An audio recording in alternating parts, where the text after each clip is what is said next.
السلام علیکم ورحمۃ اللہ وبرکاتہ۔ حضرات، نعت رسول پڑھنا اور سننا یہ ایک بہت عظیم عبادت ہے۔ خبردار وحشت یہ بزم نبی ہے، حضور اس کا عیب و ہنر دیکھتے ہیں۔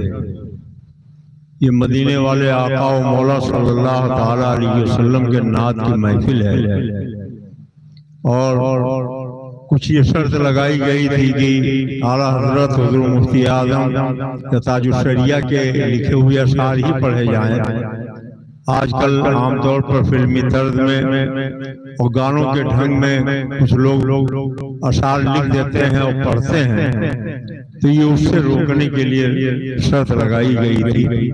اگر کوئی حضرت سیدنا عبد الرحمن جامی رضی اللہ تعالیٰ عنہ کا کلام پڑھنا چاہتا ہے، یا طوطی شکر مقال حضرت سیدنا سرکار امیر خسرو رضی اللہ تعالیٰ عنہ کے لکھے ہوئے اشعار پڑھنا چاہتا ہے، یا حضرت شیخ سعدی رحمۃ اللہ علیہ کے لکھے ہوئے اشعار پڑھنا چاہتا ہے، اس پر کوئی پابندی نہیں ہے۔ آج کی یہ تاریخ سلسلہ صابریہ کے ایک عظیم تاجدار بلکہ حضرت سیدنا سرکار صابر پاک رضی اللہ تعالیٰ عنہ کے وصال کی بھی تاریخ ہے، اور یہ ہماری آپ کی خوش نصیبی ہے کہ ان کے خانوادے کے ایک چشم و چراغ بھی یہاں تشریف فرما ہے، علماء کرام کا نورانی مجمع ہے۔ تو آپ لوگ یہ بلا وجہ اٹھک بیٹھک بند کیجئے، ادب و احترام کے ساتھ بیٹھئے۔ ابھی حضرت بابرکت علامہ مولانا مفتی عبد الرحمن صاحب نے آپ کو ایک حدیث پاک سنائی، یہ بخاری شریف میں ہے۔ قرآن پاک کے بعد سب سے معتبر کتاب بخاری شریف ہے۔ ہمارے آپ کے آقا سید عالم صلی اللہ علیہ وسلم مسجد نبوی میں تشریف فرما تھے، صحابہ بھی موجود تھے۔ حضرت حسان اٹھ کے کھڑے ہوئے، انہوں نے کہا یا رسول اللہ، ایک تازہ نعت پاک ہو گئی ہے، آپ اجازت دیں تو آپ کی نعت آپ ہی کو سنا دیں، آپ کی نعت آپ ہی کو سنا دیں۔ ہم سوچنے لگے کہ حضرت حسان، آپ نے نعت لکھ لی تھی، کیا ضروری تھا کہ آپ اس کو سناتے؟ تو ہو سکتا حضرت حسان نے سوچا ہو کہ جب میں نے یہ نعت لکھی تھی تو تنہا میں تھا، میرا ذہن تھا، میری فکر تھی، مگر آج یہاں صحابہ بھی موجود ہیں، تو جن کی نعت میں نے لکھی وہ مدینے کے آقا بھی موجود ہیں۔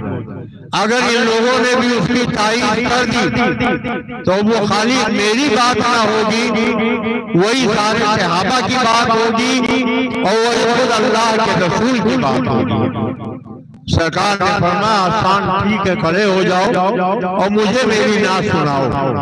وہ نعت سنانا چاہتے تھے کہ آقا کریم نے فرمایا کہ حسان رک جاؤ، حسان رک جاؤ، حسان رک جاؤ۔ تو عرض کیا آقا بھی آپ نے اجازت دے دی تھی، اب آپ منع کیوں کر رہے ہیں؟ تو سرکار نے صحابہ کی طرف دیکھا اور فرمایا کہ میرے صحابہ یہ دیکھو، حسان مجھ کو میری نعت سنانا چاہتے ہیں۔ صحابہ نے کہا ہاں یا رسول اللہ، ہم سب ہمتن گوش ہیں، آپ کی نعت سننا چاہتے ہیں اور ہم انتظار میں ہیں۔ تو حضرت حسان کی نعت سنانے سے پہلے آقا کریم نے فرمایا، یہ حدیث شریف میں ہے کہ ان کے لیے منبر کا انتظام کرو، اور جب منبر لا کے مسجد میں بچھا دیا گیا تو آقا کریم نے فرمایا کہ حسان اب اس منبر پر کھڑے ہو جاؤ اور مجھ کو میری نعت سناؤ۔ سارے صحابہ نیچے بیٹھے،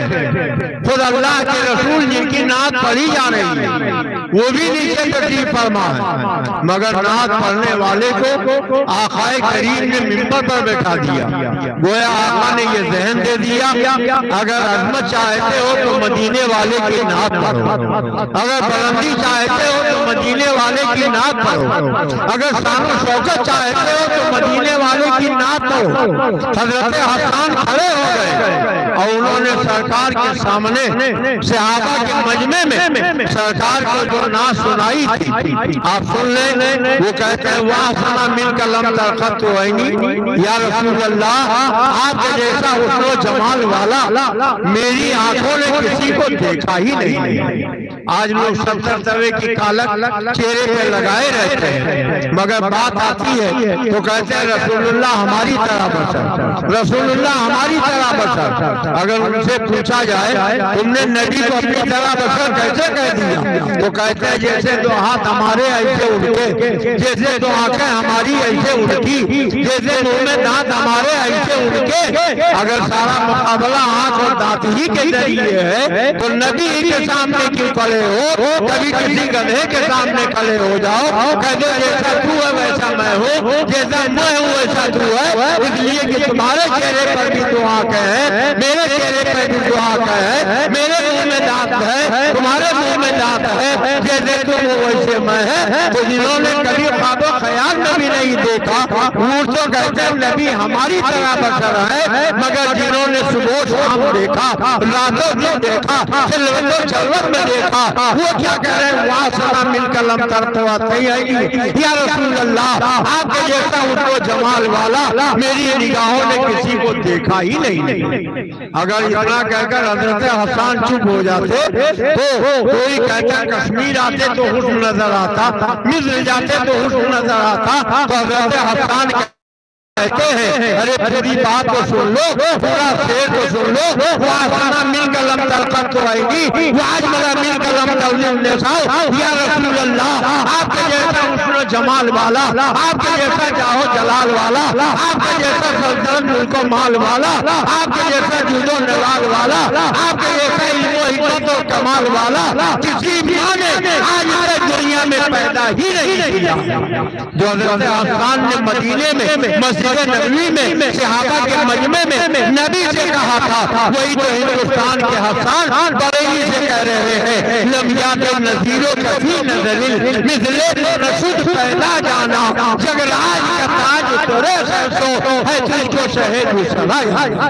آج کا وہابی عیب کی لمبی لسٹ لیے کھڑا رہتا ہے. نبی ماذ اللہ مرکز مٹی میں مل گئے، انہیں پیٹ پیچھے کی خبر نہیں ماذ اللہ، وہ ہماری طرح بے بس ہے ماذ اللہ. مگر حضرت حسان کیا کہتے ہیں خلیصہ مبرہ من کل عیب یا رسول اللہ اللہ نے آپ کو ہر عیب سے مبرہ پیدا کیا ہے. اور جو حضرت حسان نے کہا تھا وہی ہندوستان کے حسان بریلی کے کہہ رہے ہیں وہ کمال حسن حضور ہے کہ گمان نفس جہاں نہیں، یہی پھول پھال سے دور ہے، یہی سپنا ہے کہ جوا نہیں. آج جتنے لوگ پیدا ہوئے سب کو اللہ نے اپنی مرضی سے پیدا کیا، جس کو چاہا حسین بنایا، جس کو چاہا شکل بنایا، جس کو چاہا جیسا چاہا ویسا بنا دیا. مگر اسی زمین کے اوپر اسی آسمان کے نیچے آج کی تاریخ میں ایک ایسا پیدا ہونے والا پیدا ہوا ہے کہ جب اس کے پیدائش کا وقت آیا تو گویا ان کے رب نے پوچھا محبوب آپ کیسے پیدا ہونا چاہتے ہیں؟ اور یہی تو حضرت حسان کہتے ہیں خلیصہ مبرہ من کل عیب کانک قد خلقت کما تشاء یا رسول اللہ اللہ نے آپ کو ایسے پیدا کر دیا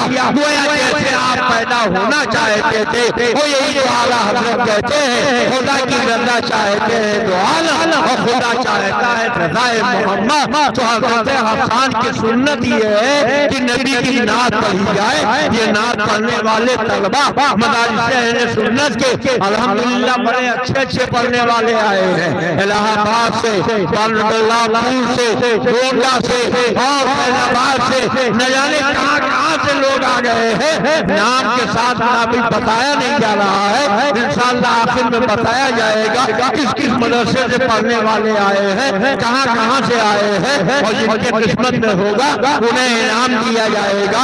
یہ آپ دیکھ رہے ہیں کہ حضرت حسان ابن ثابت کے نام کا یہ دیکھیے موجود ہے یہاں شیل. اس کے علاوہ حضرت بوسیری اور اعلیٰ حضرت کے نام کے بھی یہاں طبقے موجود ہیں، وہ انشاءاللہ انہیں دیے جائیں گے. تو نعت پڑھنا حضرت حسان کی سنت ہے، اور نعت سننا اور سن کے انعام انعام دینا یہ مدینے والے آقا کی سنت ہے۔ اللہ کے رسول نے حضرت حسان کو انعام دیا، اللہم ایدو بروح القدس، اے اللہ روح القدس کے ذریعے حسان کی مدد فرما۔ تو آپ بات سن رہے ہو، یہ حضرت رسول خدا کی سنت پہ عمل کر رہے ہو، صحابہ کی سنت پہ عمل کر رہے ہو، اور یہ پڑھنے والے جو پڑھ رہے ہیں یہ صحابی رسول شاعر دربار رسالت حضرت حسان کی سنت پہ عمل کر رہے ہیں۔ اس لیے آپ اپنا ایک ایک لمحہ قیمتی سمجھیں۔ انشاءاللہ تبارک تعالیٰ ابھی جب مقابلہ مکمل ہو جائے گا تو ناموں کے یہ جج صاحبان انتخاب کر کے بتائیں گے، ان کو انعام دیا جائے گا۔ نماز ظہر ہوگی اور ظہر کی نماز کے بعد سید عالم کے منہ مبارک شریف کی آپ کو زیارت کرائی جائے گی۔ اللہ کے رسول کو جس نے ایمان کی نظر سے دیکھ لیا اور ایمان پر اس کا خاتمہ ہو گیا وہ صحابی ہو گیا، اور صحابی کا مرتبہ یہ ہے کہ حضور سید عالم کو جس نے ایک لمحے کے لیے ماتھے کی نگاہوں سے دیکھ لیا ہو اور پھر اسے موقع نہ مل سکا، ایک سجدہ نہ کر سکا، ایک روزہ نہ رکھ سکا، کوئی عبادت نہ کر سکا، زکات و خیرات نہ کر سکا، اس کے بعد حج بھی نہ کر سکا، انتقال ہو گیا، تو ان کو اتنا ثواب ملے گا کہ اگر وہ ایک مٹھی جو خیرات کر دے تو بڑے سے بڑا بھاؤ، بڑے سے بڑا خودو، بڑے سے بڑا مجدد، بڑے سے بڑا خیر، بڑے سے بڑا محبوب، بڑے سے بڑا ولی اگر وہ پہاڑ کے برابر بھی سونا خیرات کر دے تو اتنا ثواب نہیں ملے گا۔ ہم مدینے والے آقا کو نہ دیکھ سکے تو ان کے سر مبارک کا لگا ہوا ایک بال ہے، اس بال شریف کو منہ مبارک کو آپ انشاءاللہ تعالی بعد نماز ظہر اپنے ماتھے کی نگاہوں سے دیکھیں گے۔ اس لیے اعلیٰ حضرت نے کہا جی روح الامین، اعلیٰ حضرت امام اہل سنت نے کہا سو کے دانوں پہ ہمارے بھی کرم ہو جائے اور رحمت کی گھٹا بن کے تمہارے گیسو۔ تو یہ مقابلہ چل رہا ہے، آپ اپنا ایک ایک لمحہ قیمتی سمجھیں، عبادت کا سمجھیں، آپ بیٹھ کے اطمینان و سکون سے سنیں۔ انشاءاللہ تبارک تعالیٰ آخر میں آپ انعام بھی دیکھیں گے، سب کو انعام دیا جائے گا، اور جتنے لوگ شامل ہوئے ہیں توتی شکر مقال حضرت امیر خسرو کے نام پر ان سب کو انعام دیا جائے گا، اور پھر انشاءاللہ تعالیٰ آپ سرکار کے منہ مبارک کی زیارت کریں گے۔ لنگر رسول کا بھی انتظام ہے، اس سے بھی آپ انشاءاللہ مستفید ہوں گے۔ اللہ تعالیٰ اس پاکیزہ محفلوں میں ہمیں بار بار حاضریاں نصیب فرمائے۔ اب میں حضرت مولانا حافظ قاری محمد زاہد صاحب سے گزارش کروں گا کہ پروگرام آگے بڑھائیں اور جو نام اگلا ہو اس کو پیش کریں۔